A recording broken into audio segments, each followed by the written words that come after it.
So, to what extent does technology determine how war is fought? It's useful to have a look at a brief look at the definitions. We take quite a broad scope for a war. We consider it between actors, not necessarily states, and technology can imply anything that is used by an actor. So, if we jump back to 15th century history, the gunpowder technology had just come over from the East, and Europeans realized that they could use this gunpowder technology and cannons to try and defeat the tall walls and installations of castles. This meant, in reaction to this use of technology, forts with thick walls were created, and these tend to be quite wide and low and flat. And this increased the garrison sizes to man all these large forts. And as a result, because the garrison sizes increased, so did the armies that had to then besiege them. And so we can see how initial technology, gunpowder, can lead to a complete change in army dimensions. If we jump forward to 20th century history, just after World War II, we have the US and the USSR who are competing in a space war, in ideological war, in proxy wars, and also competing in nuclear systems and their capability to strike each other and threaten each other with deterrence. So the US had just developed more accurate missile technology. And in essence, this meant that they were able to then target all of the USSR's missile silos.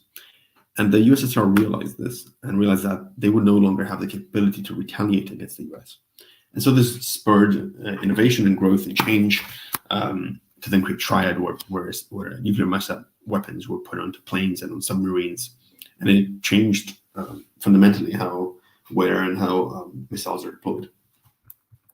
But looking at much finer level on the ground, accuracy, firepower, and communication capabilities meant that fighters were then no longer had to be massed. In fact, were at great risk if they were massed together, as they would have been bombarded by artillery or by an airstrike or by a machine gun. This led to the dilation of battlefield time and space, with battles in World War II spanning several months, as opposed to the 1 day, 2 day battles that you might have experienced 600 years prior. And the positive effect, of course, is there was fewer casualties.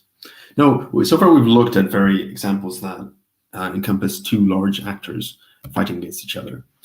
But many of the wars today in modern conflicts are in fact insurgencies and transnational conflicts with different smaller actors, often spurred and funded by larger external nations. But if we take a look at the Taliban, the Viet Cong, or in Iraq, we can see that they fundamentally operate on a model of small independent cells that hide within the urban population and try and use asymmetry to their advantage.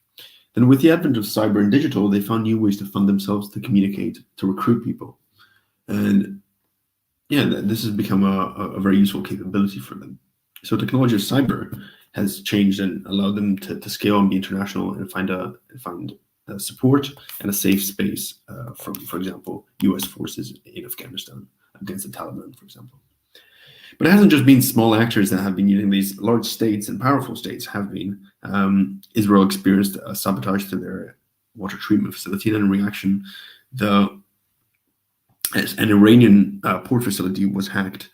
And the reason why this is such an effective tool is that it allows states to maintain their deniability. You can contain casualties because you can target infrastructure, and any deaths are indirect. It's not the same as an airstrike or bombing run, but the side effects come out after. And then you can have reciprocation, as each state has a reservoir of weaknesses they found that can exploit the other states. And the activities you carry out in the cyberspace are very old activities: subversion, espionage, and sabotage, things that all happened in ancient Greece and ancient Rome. And essentially, it's just offered states, modern states, an opportunity to carry out more of these activities without escalating to a proxy conflict or a war. So, for example, citizens all have mobile phones, and suddenly now on Facebook, you can target them with ads that polarize their views or pit them against each other within a society, and that's incredibly powerful. Or you can have corporate espionage where you hack Facebook, and then Facebook doesn't tell anyone.